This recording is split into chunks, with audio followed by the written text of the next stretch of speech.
Hi guys! Welcome back to my YouTube channel, Bicolanos TV, at for today's video, ako ay magluluto ng tilapia escabeche.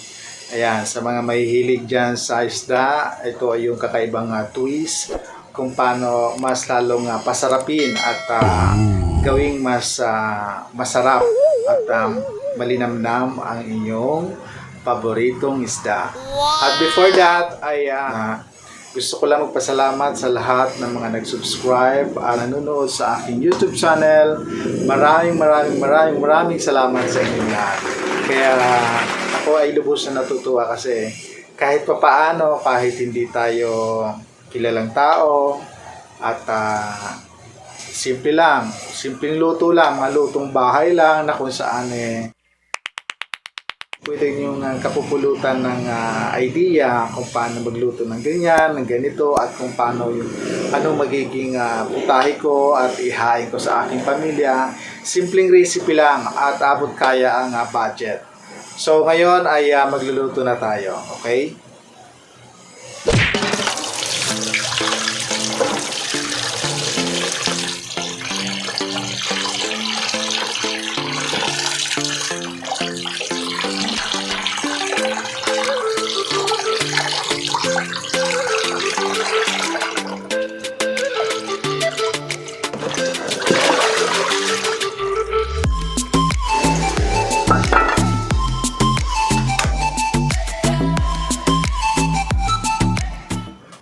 Lagyan muna natin ng asin ang isdang pipirituhin.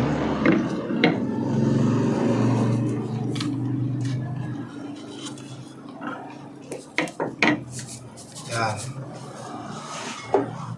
Ayan, kung mapapansin mo yung mantika, mainit na. Yan, umuusok na siya. So ngayon ay ipiprito na natin siya.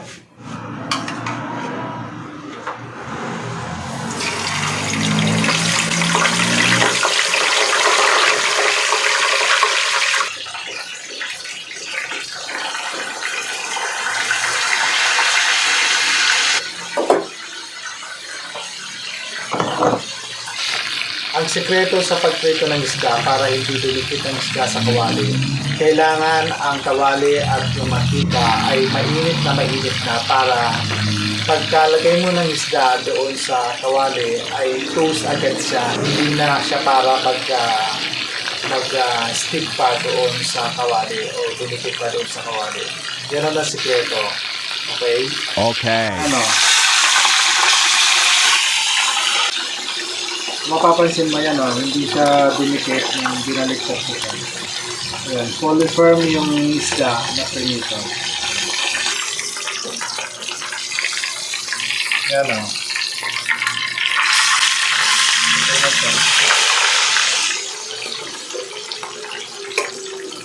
So, lalagyan na natin sa nalagyan.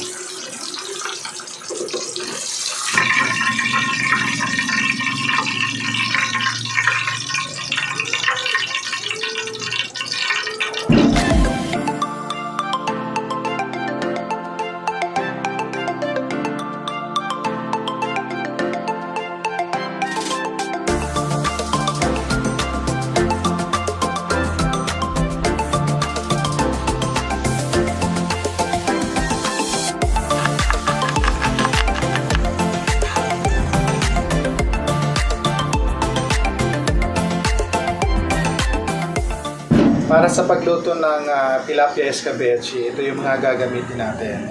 Merong tomato, bell pepper, chili, onion, garlic, cheese, ketchup, at yung isda. So ngayon naprito ko na yung isda. Ang gagawin na natin ay papakita ko na sa inyo kung paano ginagawa yung sauce ng escabeche. Okay?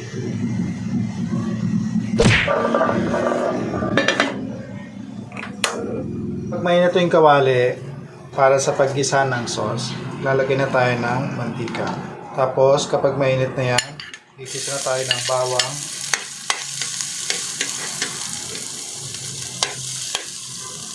sibuyas,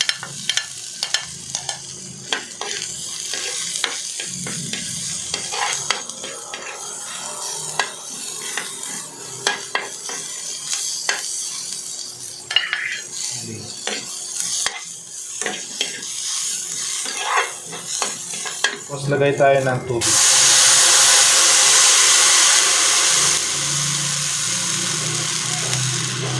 Lagay tayo ng paminta, asin. Lagyan natin ng ganito.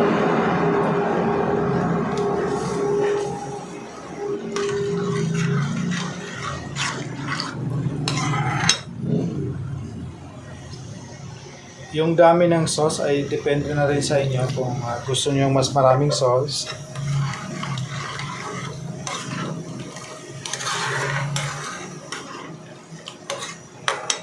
Kaya kapag kumulo na, lalagyan na natin siya ng ketchup.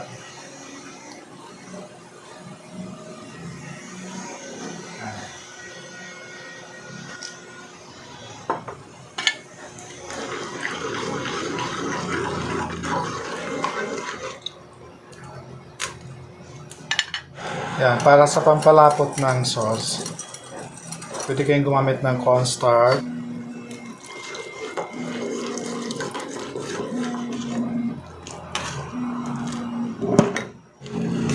Ganito lang yung tamang texture na lapot ng sauce ng escabeche. Tapos lagyan natin ng konting asukal. Tikman natin. Oh, sarap. Ang paglagay ng asukal ay hindi ibig sabihin ay gusto mong maging mas matamis yung niluluto mo.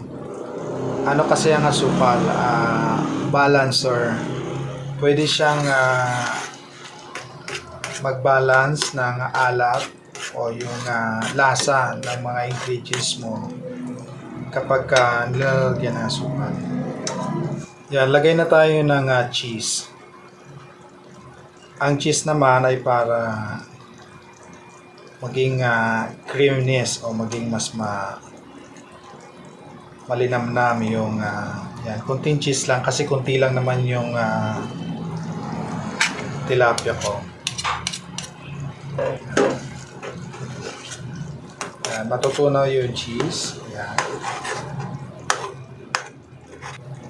Tapos ilalagay na natin yung bell pepper at tomato. Yan siya. Wow, sarap. Natutunan ko yung ganitong recipe nung namalagi ako dati sa seminaryo o sa kumbento. Kasi yung mga pagkain ng mga pare talagang special. Doon ko to natutunan sa isang mayordoma. Yung mayordoma na kung saan siya yung nagluluto ng mga pagkain ng mga pare, etc. Ganun. Doon ko to natutunan. Sarap. Sarap niya. Tapos pagka ganyan na, lagay na natin yung isda. Yan. Yan.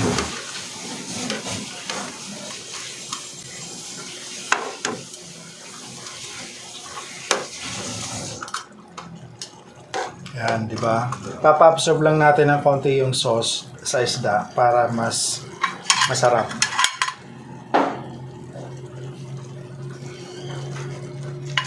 A few moments later. Ayan, ito na siya. Ayan, pwede na yan.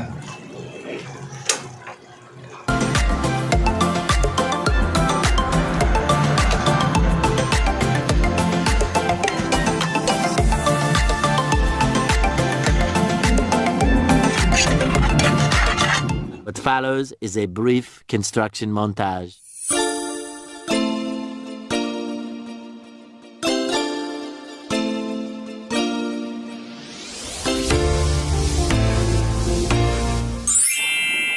Sarap. Kain na tayo. En. Kain mga manoy, mga manay.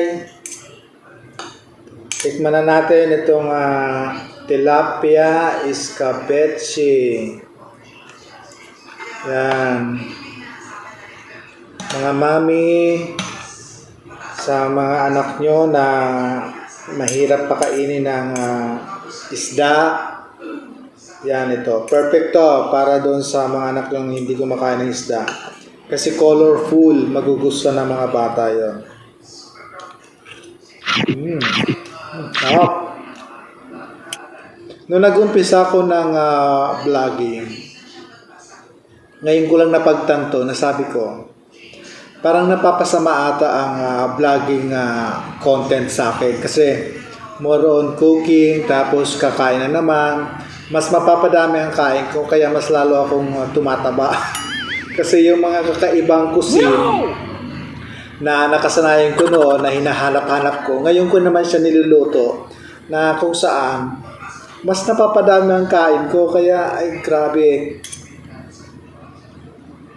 Kaya nagsisisi ako sa vlogging na ito. I hate this vlogging.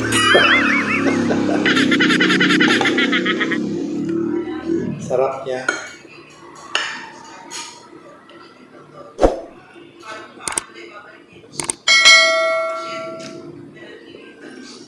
Sarap.